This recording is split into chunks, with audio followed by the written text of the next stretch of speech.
Hi there, and welcome to the Plugged In Show. I'm Paul Asay. In the Bible, few people feel quite as ready for their own splashy television series as David. His life is filled with sex and violence and political intrigue and family drama. No wonder that Amazon's Prime Video jumped at a chance to dramatize the life of this larger-than-life king.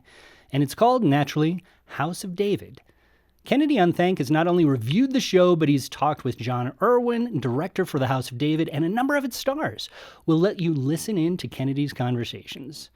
And then, hey, Plugged In Screenfast is just about over. Man, these screenfasts are hard. It's been a journey. It's been a journey. And if you've been one of the thousands of folks who have participated in the fast, you're just about ready to go back to your shows, your games, and your reels. But maybe you don't want to use screens the same way you did before. Maybe you want to learn how you can use screens but not overuse them, you know? Emily Chow and Jonathan McKee will help us curb those pesky screens for the long term. It'll be one giant show. So let's just slingshot into it, shall we? We shall. Let's do it. I was hoping to get a little bit of laughter. House of David, giant slingshot. Oh. Oh my there we goodness. go. Yeah, no, man. I wish you would have been more cogent. That's an inside joke.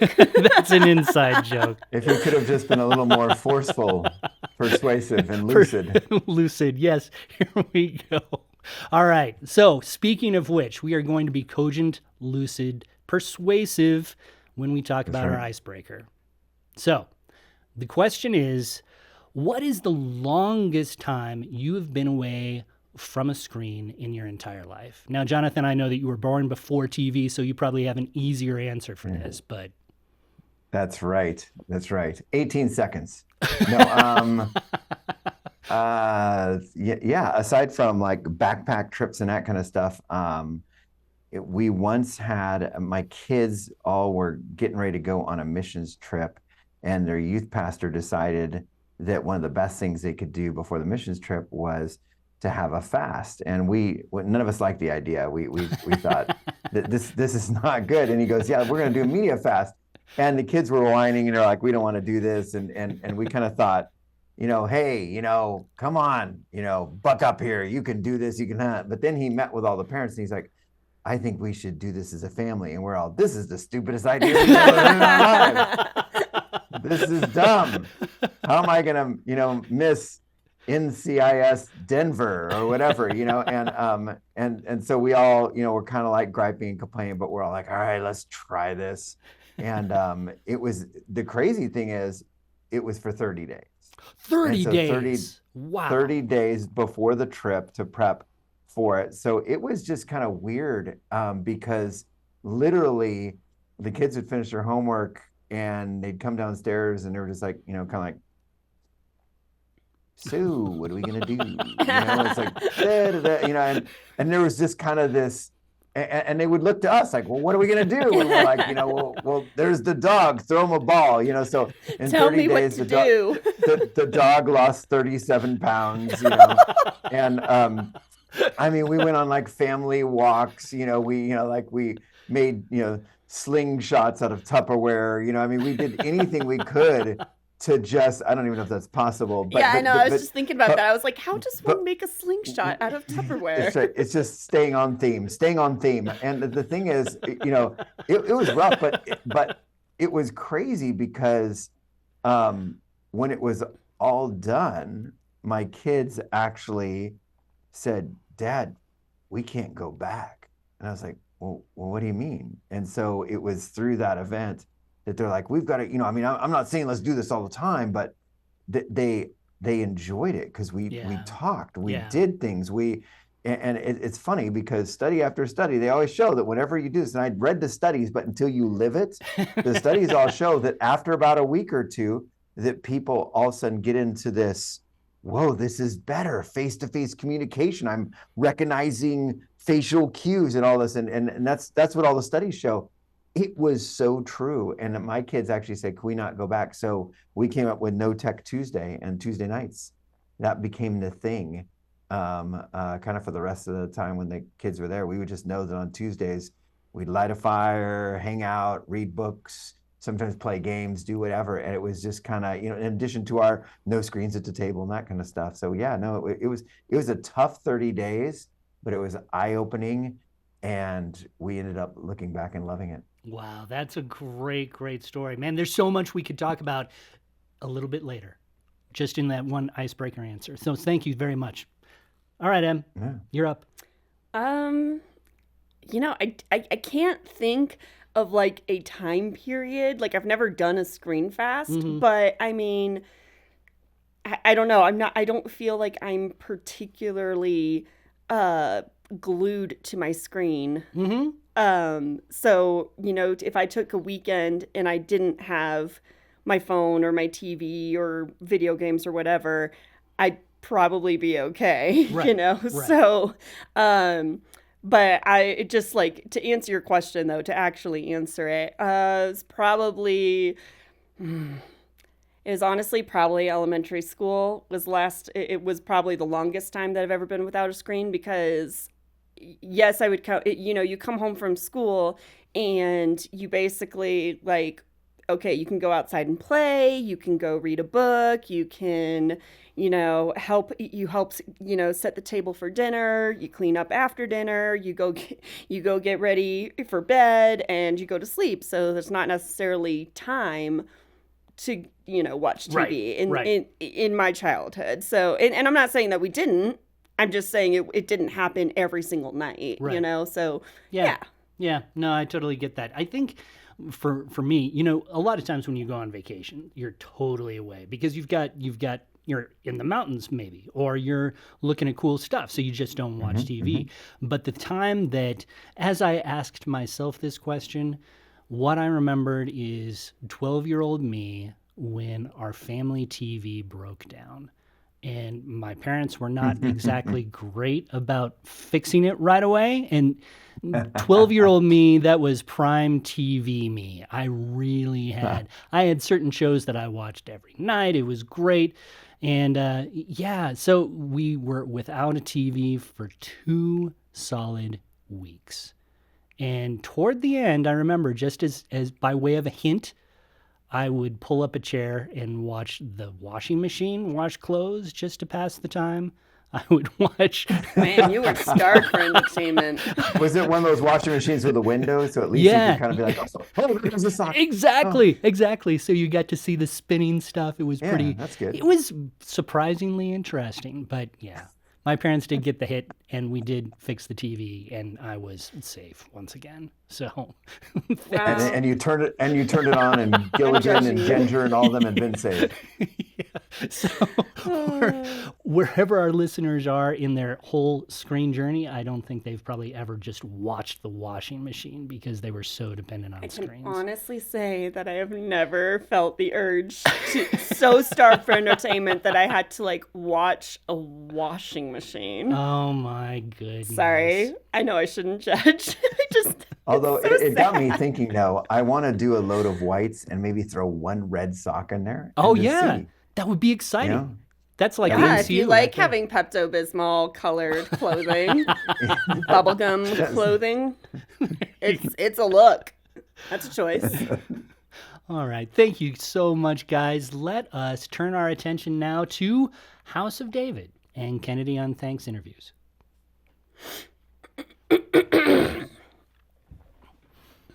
Okay, dive into the second segment. Yeah, I remember watching The Coffee Maker too. The Drip Coffee Maker. See, I will watch The Coffee Maker, but that's because I'm like, okay, when can I pour a cup? When is it full enough?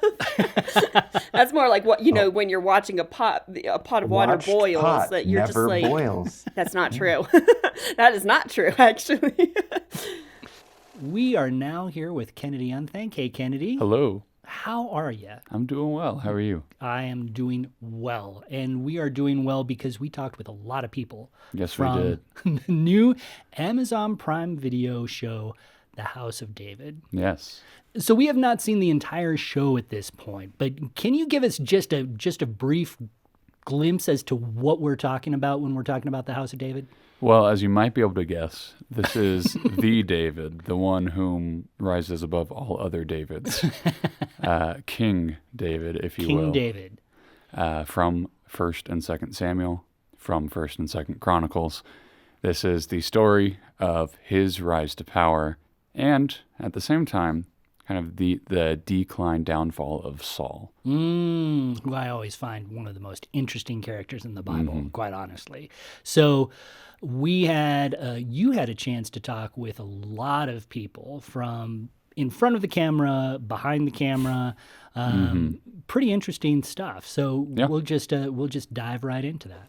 I'm here with Ali Soliman and Ayelet Zur, who play King Saul and Queen Ahinoam. And I know that we don't have much time, so I just want to hop right on into it. So first question for you guys. This is a story, House of David. It's a story about David's rise, but it's also a story about Saul's downfall. Now, Ali, I got to ask, do you see Saul as sympathetic in this, or are you playing him as more of a villain? Well, it's a very complex character. I can't really describe it that way. It's full of everything because it's a journey for a man who built something from nothing, and he became like the first king for his people. And all of a Yeah. sudden, when he become and build a kingdom and strong one and he did really amazing job for his people and for his family and for everyone. And he reached a point like that he is start to lose the kingdom so everything is upside down. So from here to here and to there, and it's upside down. Like I cannot really put him in one layer. It's a layer above layer and above layer. It's such a complex character and with extreme different directions. You can Oh, of put it in course. one And time. I have to ask, I mean, for a lot of the season, you're tasked with playing a man who is, for the majority of the season, descending into madness and desperately trying to hold on to that power. What is it like putting that descent into madness on screen?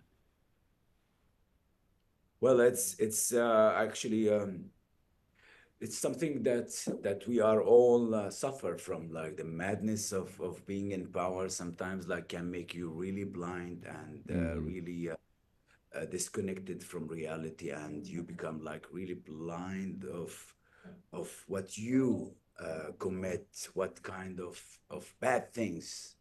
So I think um, it's like to play this character. It's for me. It reflects what today. It's as if like the history repeat itself for me. Yeah. Okay. Ayelet, biblically, we don't know much about Queen Ahinoam. I think all we really get about her is her name. So, what is it like for you to have to kind of play a character who you don't really have as much source material as maybe like David or Samuel? Dream. I was free. I I think the first conversation that I had with the creators was exactly that.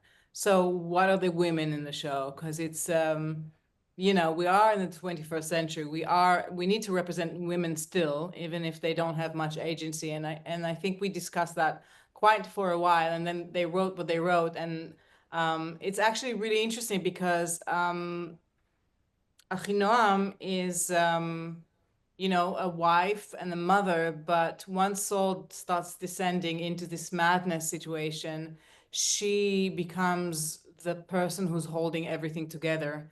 She is the politician, the judge, the PR management and crisis management. She's kind of everything all together, which makes it very interesting, while at the same time she's struggling with her own faith because she doesn't understand how her king that was anointed 3 times now is being taken down by some no one. Of And course. So I think it's actually a very interesting question that you asked. Is he a villain or not? Are there villains or not? I think they're definitely not villains, but the more they hold on and refuse the change and less trust in, the faith that they have, and more control what they want in a selfish way, then they become a variation of villains, I guess. Thank you once again for your time and for giving us the opportunity to talk with you. What attracted both of you to the roles of David and Goliath in the first place? Hi, Kennedy. I hope you're well, buddy. For me, I'll keep it short and sweet with you. Goliath is such an incredible character of history, for all the wrong reasons, but he has such an important part and a presence that for the guy who always gets to play the bad guy in films. For me, it was kind of an obvious yes, to take on this challenge and to try and bring a sense of humanity to the ultimate bad guy and beast, and try and allow people to see that there's not only goodness, but a reasoning, or a small amount of goodness within Goliath. there is love for his mother. Not sure about anyone else, but that was my reason. I just wanted to try and bring something more than what the majority of people would associate with Goliath. Yeah, definitely. Yeah. For me, well, I grew up with the story of David as a young child in Sunday school, and it has always resonated with me. And I remember like 3 years ago, I was watching a show called The Chosen, and I was really inspired by it. And I got all my family to watch the show, and they were like, "Oh, great! So you're an actor, would you want to do something like that?" I'm like, "Yeah." And they said, "Who would you play?" And I thought to myself, I'd love to play King David one day. Um, and it was kind of on my heart for a while. And fast forward 3 years later, through a very rigorous audition process and a lot of waiting, I got the opportunity to film an entire series about King David and specifically David and Goliath. And I'm just very thankful and blessed to be able to do that. Yeah, and how has that journey been, Michael? Because I saw earlier you were on Broadway doing Kimberly Akimbo, and now here you are playing as David, the main character of House of David. What are some of the differences in preparing for that role as opposed to Broadway? And is that at all intimidating? Um, I don't think there's any intimidation to it. I approach David like any other character. I think the only difference is the reverence for scripture and understanding who David is truly. And so a lot of that was relying on the Bible, and specifically First and Second Samuel and the Psalms. You read the Psalms and you understand the heart of David. And so for me, it was focusing on what the story is. Who is David in essence? Um, what makes him him?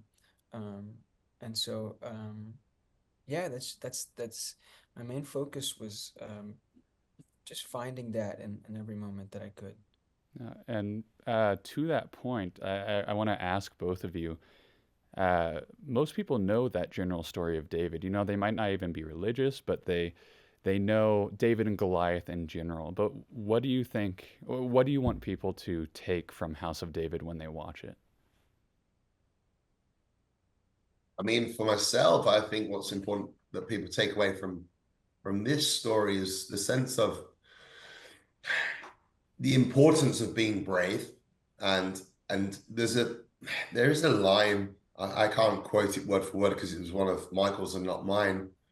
Just before he steps out to face Goliath, he says, "Just put one foot forward," and I can't quite remember it what he says, but I love that part of his speech, because that's how I am. It's even if I don't feel good, if I don't feel great, if the day's not going good, I know as long as I just keep doing, it will become better. And that's, to me, ultimately what the show should be about. It should be about facing the demons, standing up for yourself, and not being afraid to dream big. Yeah. To that, I think in that speech that David delivers to Goliath, it starts with, "You come to me with sword and spear and javelin, Hmm. but I come to you in the name of the Lord of hosts." And I think in essence that's what the story is about. David is a man who was after God's own heart, and so he came to Goliath, not in his name, but in the name of the Lord. And so there is great power in that. There is great faith and inspiration and courage in that.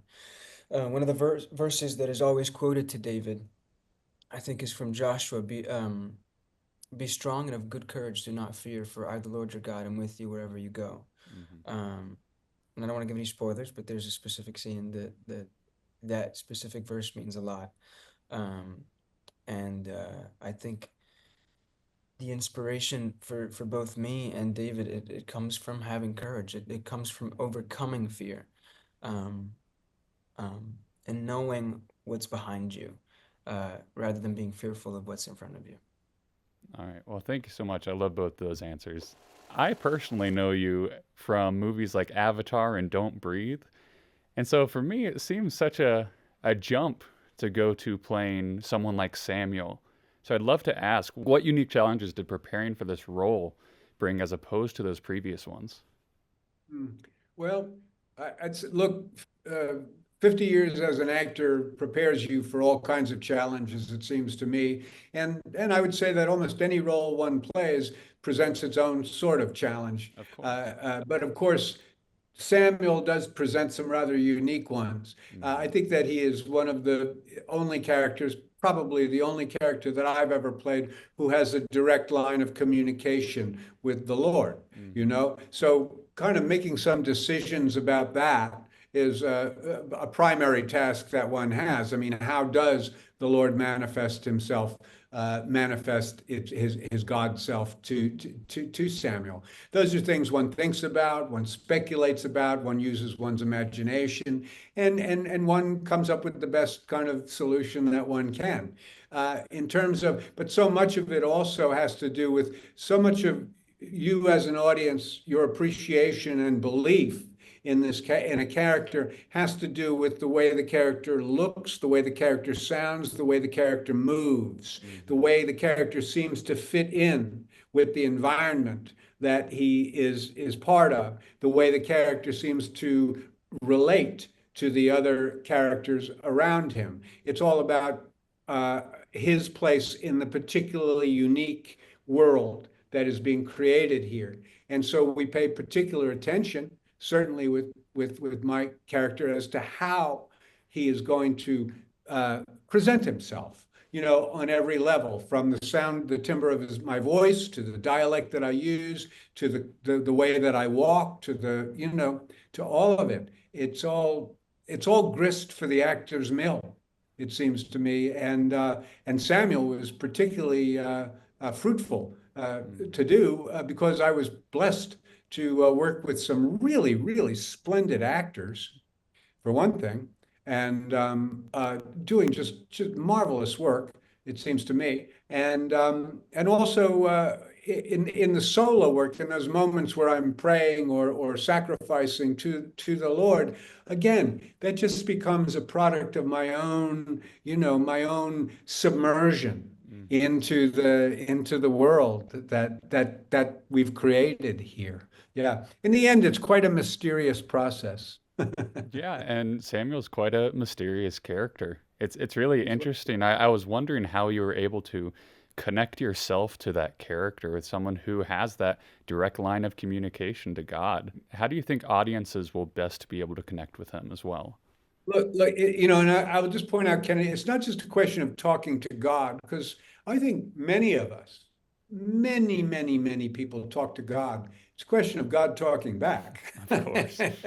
And that's where Samuel kind of has the inside track, Hmm. because he does have a very direct kind of dialogue with the Lord. I hope that people connect with him on the level of him as a vulnerable human being, as a man who feels his age, as a man who still has a lot of strength to him as a man who loves his God, who loves his life, who loves his work, who loves his wife, who loves his sons, who loves the land that gave him that birthed him and everything. I hope that they see a full human being in there, and so much, whenever you do make a character, so much is left, so much of the work is done by the audience itself. And if I present well, if I portray well,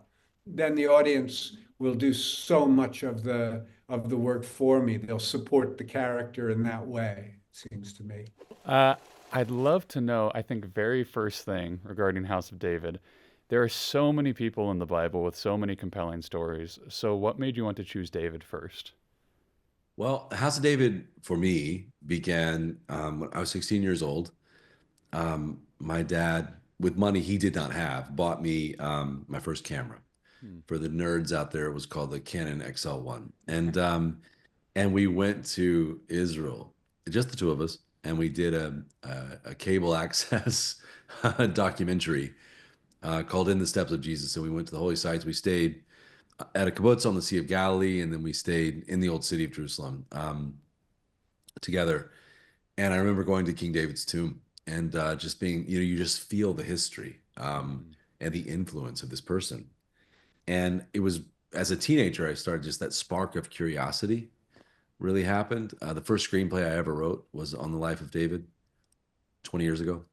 Wasn't very good. I had a lot to learn, but so this has always been the story that I've wanted to tell and tried to work towards. And I love heroes' journeys, whether it's Star Wars, Lord of the Rings, Harry Potter, the boy destined for something, those stories.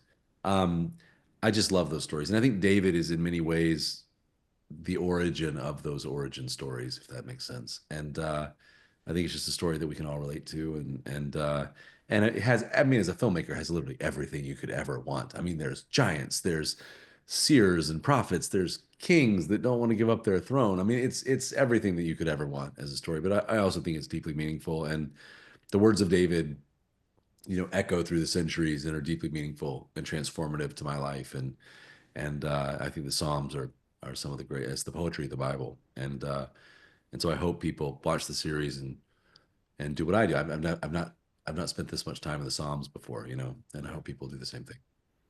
Yeah, well, that's great. I find it really interesting when I look at some of the movies you've produced before. Ordinary Angels, I Can Only Imagine, Jesus Revolution. They're all relatively modern stories, but this is a 3,000-year jump back in time. Are there any unique challenges that you found came with that? Yes, there are. I mean, how do you make, a world that existed 3,000 years ago feel resonant and authentic? I have the good fortune of being the second into this, Dallas Jenkins being the first, and he's a wonderful friend and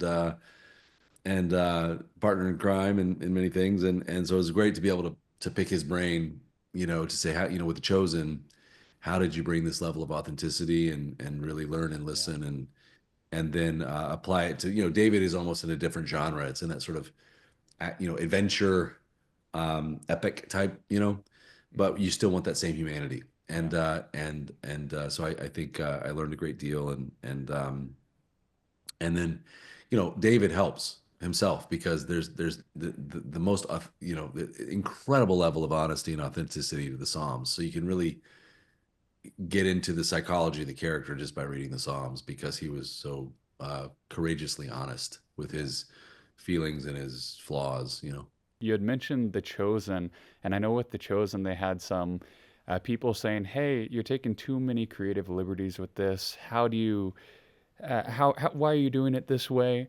And I gotta ask, because you're gonna get some of those same questions.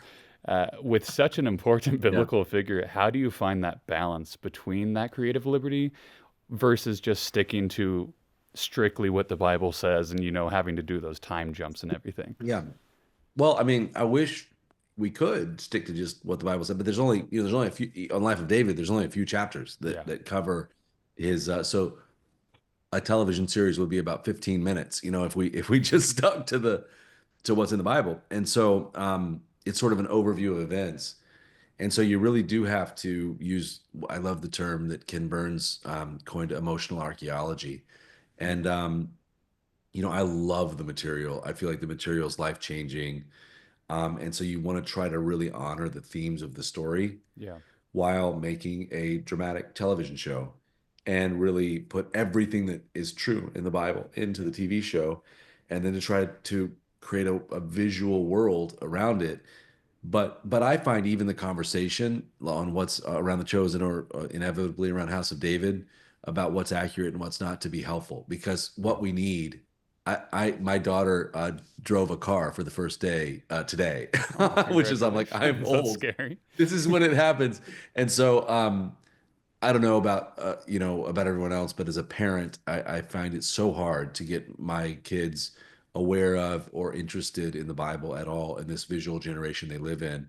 And so if all we do is to start a conversation about the material again, so people re-engage with the Bible, we've succeeded. And what I hope is that people take the same journey that I've taken, which is, as I've been in this story, I'm reading the Psalms, more than I ever have. And they're so incredibly meaningful and powerful and life-changing, and so I hope people take that same journey. I love where Paul says of David in Acts that he served the purposes of God in his generation. So you're trying to translate eternal truth to your time. Of course. I think mass entertainment is our way of doing that, and I just think it's a very powerful way to tell a story. And we want to draw people to the book that will change their life, which is the Bible itself. And that's the goal. Man, that was interesting. So I got to ask you, Kennedy, what did you think of the show? Well, you know that I'm a bit more of a stickler, I think, than most people on Plugged In about wanting it to be as biblically accurate as possible. So I think there are some aspects of the show that kind of jostle me in that way. I think like very beginning of episode 1, so not really a spoiler. David takes a spear from Goliath right through his side, and he falls to the ground. And the scene implies that he's about to grab his stone and sling it still. Right. But, that's not something we read about in the biblical account. And that's a small thing, but it's something that can kind of irk me a little. In other ways, though, I think the show, I had my Bible open while I was watching, and, they may change around the order of a couple of verses, but you do hear those verses spoken into the dialogue. Like, when Samuel confronts Saul, he pretty much verbatim says a whole section of scripture about, doesn't the Lord love obedience more than sacrifice? And he goes through that whole section in, I think, 1 Samuel 15. And so there are definitely elements of the show that I'm like, okay, yeah, this is pretty authentic. And they're definitely following, I would say, the true story. But they're there just are also adding to it. And part of that I think is unavoidable because it's really hard to say, okay, now we're just going to cut to the next important thing that they wrote down. Right. But I also think there are a couple instances in the show where it feels like it wasn't exactly necessary to add that. Sure. It's about 50-50 to me personally. Yeah, I totally get that. One of the things that I noticed when I was watching the first episode is just they did.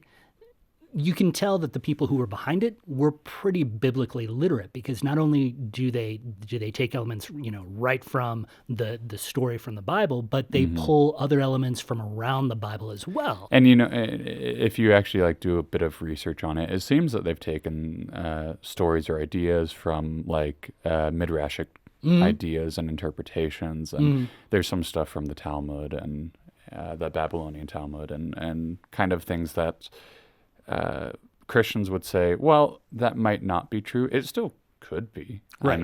It's not like whoever wrote a history book on something was wrong, Yeah. But it it's also something that means we can't take it as truth. Yeah, yeah. It does feel like a mixed bag. So people who really like the fidelity of Scripture, who don't like, if you're not a fan of The Chosen, I think it would be fair to say, because of those extra biblical additions. Honestly, I'd say The Chosen is probably a little more authentic to the Scripture than House of David. Just if only because there are more details in the gospel accounts about Jesus's life than there are about the specifics in David's life. Sure. Thank you very much, Kennedy. Of course. All right, so ScreenFast is coming close to an end. By the time you're listening to this, it very well could be over. Hopefully you had some of the same experiences maybe that Jonathan did. We only did ours for a week, obviously, but yeah, a week can make a huge difference in someone's life in terms of what how they relate to screens. Now, you might be at the point where Jonathan's family was, where they said, we're not so sure we want to go back to the same way we did things. We want to get our screens under control for the long term. And that's a really exciting step. But how do you go ahead and do that? That can be a tricky question. So, Emily, let me ask you right off the bat, what would be the first step? As people come out of the ScreenFast, they're looking to make long-term changes in their lives. And I'm really talking about like the parents, the adults who are listening. This is really for them. What would be the first thing they need to do to concentrate on keeping their screens under control?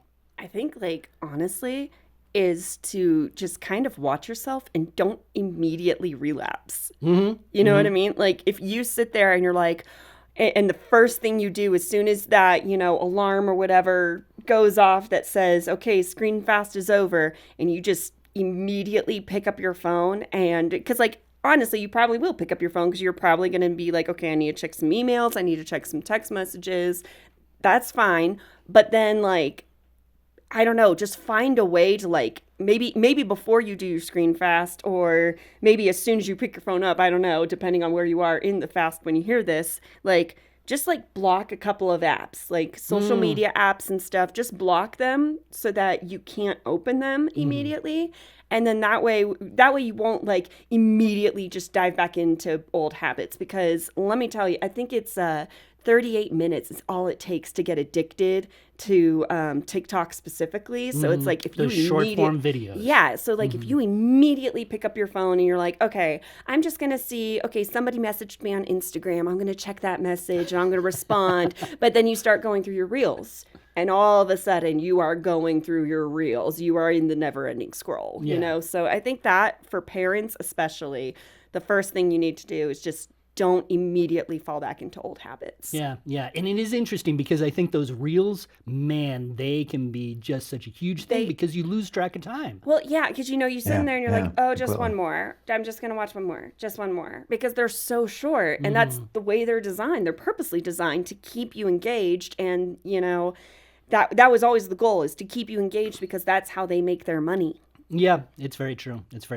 So let's move over to talking about the family and kids. If you've done the ScreenFast together as a family, your kids, your 13-year-old, your 16-year-old, they're probably ready to dive back in. How can you encourage them to manage their screens a little bit better? Jonathan, I know you talk with people all the time about this very issue. Do you have any particular advice you would give them? Well, this is one of those things where you can lead the horse to water, but you can't make it drink. This is or to quote Big Fat Greek Wedding. The woman is the neck, and she can turn the head whichever way she wants. You have to be the neck.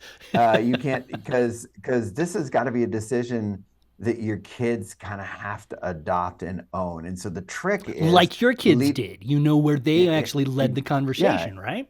You lead them to the water. And the thing that's nice about the ScreenFast is hopefully, I bet, honestly, and we could hear, I'd love to hear from y'all in the comment section. I mean, let us know if you did it, how'd it go?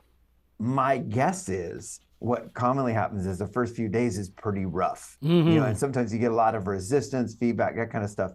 But what happens is somewhere within that time, there's a moment, there's a, maybe day 4, you went outside and you're actually looking at the stars. We saw this happen during COVID, where people kind of got sick of, the isolation and this and that, and parents decide to do something different. They bought a camper, they set up a fire pit where there used to be a lawn in the backyard. They did something to try to create basically a place where you could kind of go and relax and live zombie apocalypse, for just a bit. And what would this be like if there was no power, if there was no whatever? And it's in a moment like that every once in a while, sometimes the kids might just make a comment like, this is pretty cool. This is, hey, this ain't so bad. Or, hey, I actually haven't missed it. And it's in that moment after, granted, 4 days of, that when that one comment comes, just kind of say, hey, well, tell me about that. What have you noticed specifically? And then you could ask and say, well, is there a way, when we get back to reality, when the apocalypse is over, is there a way we can harness some of what you're saying right now that you like? Yeah. But of course, still enjoy a screen, still this and that. But how can we have a piece of that? Yeah. And it might set up conversations for some no screen zones, whether it be simply the family dinner or hey, what if every night at 8:00 we turned our screens off, which would be a good practice anyway, Absolutely. But if you can get your kids to kind of, think it's their idea, that's the sweet spot. Yeah, that's what my wife always does with me. Always convinces me it's my idea. She's the neck. But when you're talking about this, that's one of the reasons why when we sort of embarked on the Screen Fest, we really pressed into the idea that this isn't about giving up something as much as it is giving yourself something to fill that space, right? It's really designed to reintroduce you to some things that you might have forgotten that you loved. During my own Screen Fest, games became a big thing. Board games. We played board games pretty much every night because it was sort of like what you were talking about at the Open, Jonathan, where once you're done with dinner and you're thinking, okay, now what are we going to do? I can't play a video game. I can't watch TV. What am I going to do? And so board games became a huge deal for us as the Screen Fest went on. And, I think that hopefully as you have gone through the Screen Fest, or if you have done this another time where you would like to give up screens, think about what you can fill that time with. And when you go back to screens, remember the enjoyment that you had with reading or cooking or playing games. I think that that's so key. So I have another question for you guys. When we're talking about these issues, and you mentioned having screen-free zones or screen-free times, Jonathan, is there a place where, as a family, you would actually say, we are going to limit our screen time completely? Like, for each of us, we can only watch, say, an hour of whatever, a screen for an hour a night, or a couple hours a week. Is there a place for that, or is that just unrealistic these days? I think that, when we think about like during the week when your kids are at school and you're at work, let's say 8 to 9 hours of your day, maybe more, depending on your commute and whatnot, you have things going on that are not screen-based. You are either working or you're learning or you're driving. You are doing something that is not necessarily screen-based. And obviously, a lot of people work on their computers, but that's not quite what I mean. Sure. If on the weekends, what if you took that same 8 to 9 hour mindset where it's like, you know what, for the first 8 to 9 hours of my day, I'm not going to be glued to my screen. I'm going to be productive, but for myself, I'm not going to be, working for the man or going to school. Those are good things. But this is when you can sit there and be like, you know what? We're going to go for a hike. We're going to finally do that gardening. You got to mow the lawn. You got to do all these things. It's like, take that first 8 to 9 hours on Saturday and just have it be for yourself, where it's like, I'm going to do things that I need to do that are not screen-based. And then after you've had like a nice productive day, then you come back to the living room and you're like, yeah, everybody, we did great today. Let's watch a movie together as a family. You know, it's a different mindset, and it makes you actually appreciate your screen time a little bit more, I think. If you and that's just one suggestion. There are obviously other suggestions as well. No, that's good. And you know what? And life is full of these kinds of activities. I mean, if you know, I mean, if your family lives in a house or owns vehicles, which most of us do, that house needs to be maintained, and those vehicles, you know, could use a washing, you know. And it's amazing how, I mean, this is funny. I bought a car a couple of years ago that when I bought it, I thought, man, I want to take care of this paint job. So I got that coating on it, you know, that takes care of the painting better. And as soon as they finished doing the coating, they handed me this thing and they go, oh, by the way, here's the warranty on this coating. It's guaranteed for a couple of years. By the way, don't take it to any of those automated car washes. And I was like, what? Wait, my weekly appointment with Quick Quack is now done? You know, and I was so bummed because all of a sudden I was like, I have to go back to washing my car, and it was hilarious. So, but two good things happened. One, I saved the $29.95 I was paying for Lucky Duck or whatever it was, whatever that wash is that we all pay for, or maybe some of us don't. But anyway, I was like, oh, okay, so I saved that. You know, I was able to use that now on. That's quite a lot of Taco Bell, and then I was also. I literally Saturday morning now I have this routine of going out and actually, you know, old school washing my car. Oh, that's awesome. And it's funny how many activities like washing car, and Emily named it, mow the lawn, do that gardening you need to do. If you own a house, you know, it's nice to keep stuff up. And if you wash the windows one week and mow the lawn every week and wash your car every week, that stuff takes time and energy. And honestly, that's just kind of what life almost demands from us. You know, hard work pays off. It does. And if somebody comes over and they're like, man, that lawn looks great, those flowers look awesome, car look, you know, and it's not that we're trying to look good, all right? But if we want to take care of stuff, I have a 2005 Nissan Pathfinder, and whenever somebody sees it, they're like, what year is that? Is that like it looks like an old model, but it looks brand new. I'm like, that's right, it looks brand new.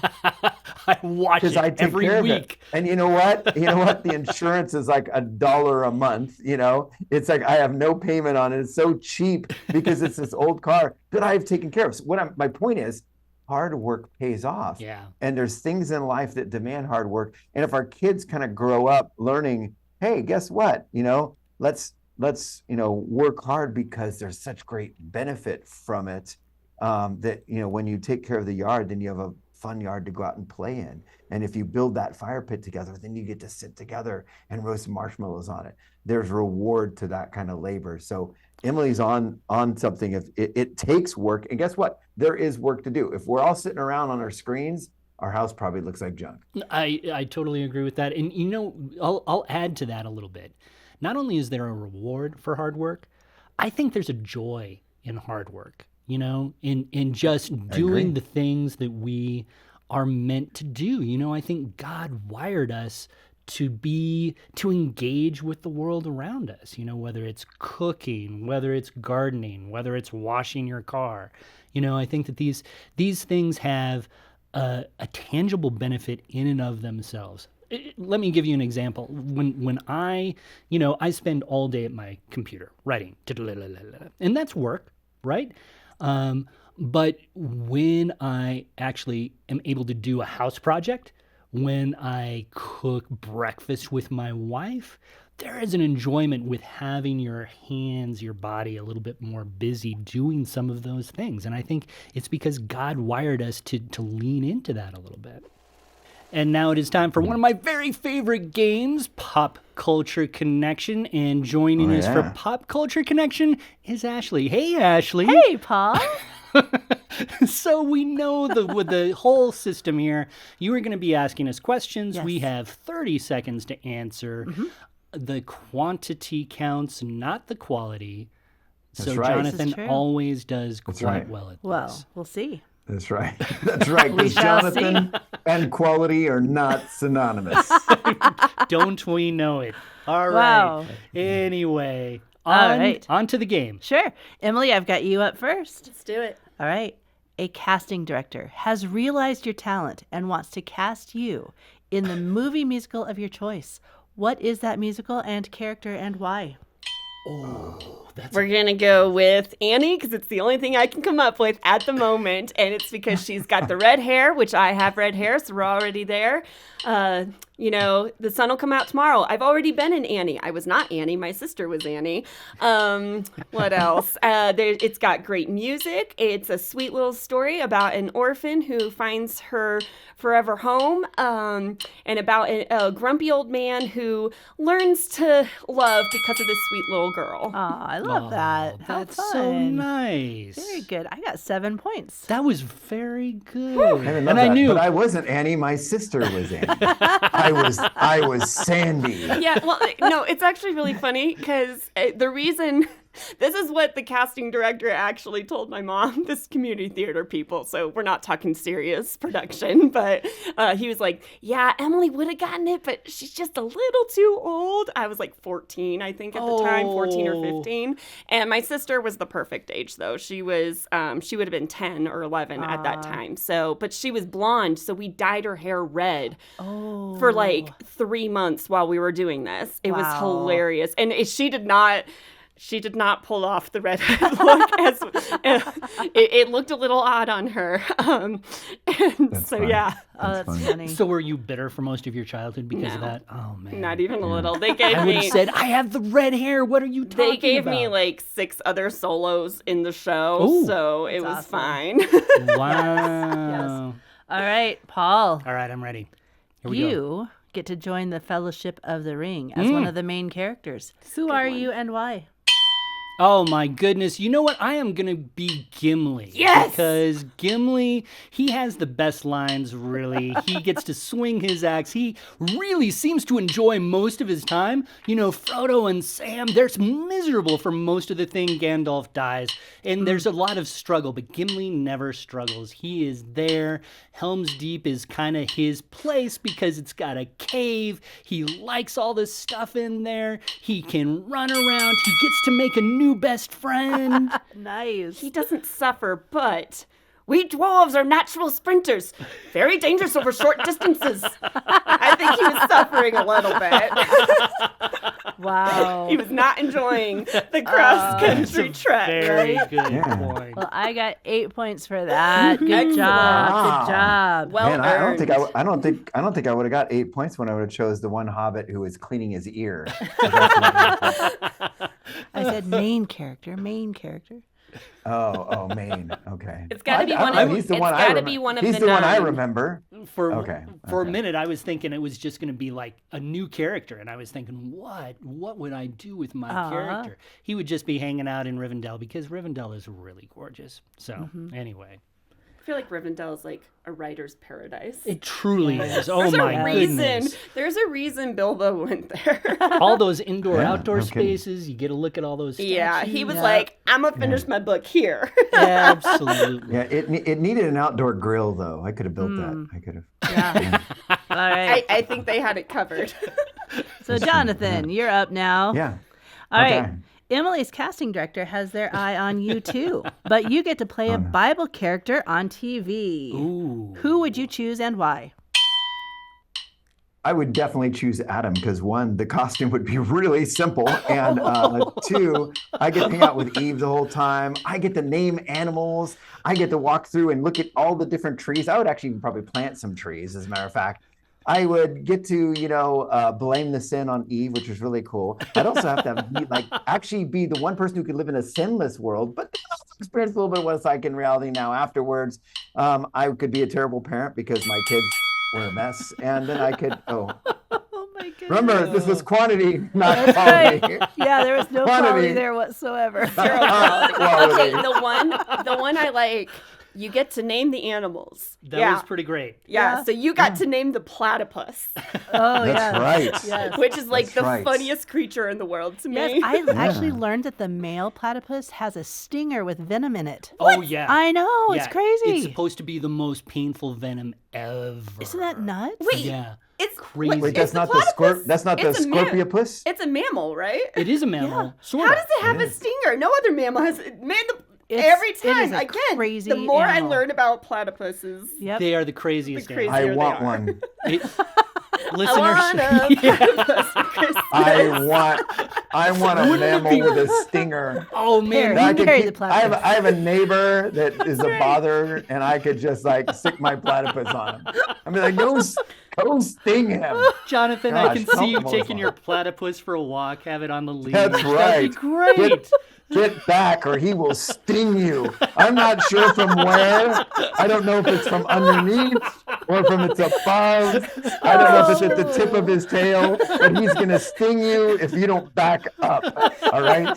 It's like, no, but seriously, it's like, now that I know this, I used to tip of think his it was tongue? just beaver meets duck. Now it's beaver meets duck meets scorpion. Yeah. Like, Oh my what? goodness. It's crazy. Man, oh man. crazy. I don't even know what God was thinking with the platypus. He was just like, we're going to have fun. Yep. Yep. On And that Adam, note, you get to name it. I on named that him. note, Jonathan, you got 10 points. Oh, So you're a winner yes. today. I almost forgot that we had to count up I the scores. know. Yeah. I know. You're And I, right. glad you and I remembered, kept it. 'cause And I- I kept it PG too. You did. I Thank kept it you. PG. I was very impressed. Thank you. I was expecting you to say you were going to give the casting director a little ribbing.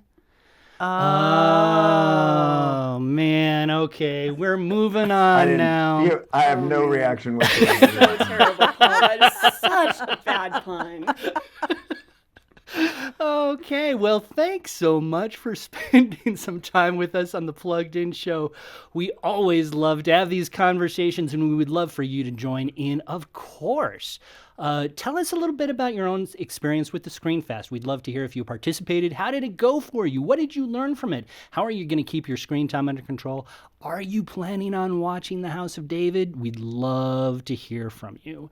And of course, you can always talk to us about this very own show if you like, just like Logan did on Apple. Left us a nice 5-star review, said, love it, about our podcast. It's fun to listen to, especially the game at the end of every episode. The Plugged In team are funny, heartwarming, and give great reviews on movies, not just for overall goodness, but for problems you might be surprised by. When I listened to their review about the movie Lightyear, I was surprised that inclusive worldviews and relationships were a big part of that, so I highly recommend their show. Bonus, it's by Focus on the Family, who are creators of Odyssey. So keep putting the good stuff, guys. So there you go. Nice, Logan. Thank you. It was Thank very you. nice. Yeah. Very nice. So please chime in. Let us know what you think about the show. Tell us how funny and great we are. If you have some thoughts that how we could improve, we're always happy to hear those too, right? So anyway, be sure to let us know on Facebook, on Instagram. You can leave us a voice message on the Plugged In Show homepage, or you can write us an email at team@thepluggedinshow.com. And be sure to join us next week on The Plugged In Show.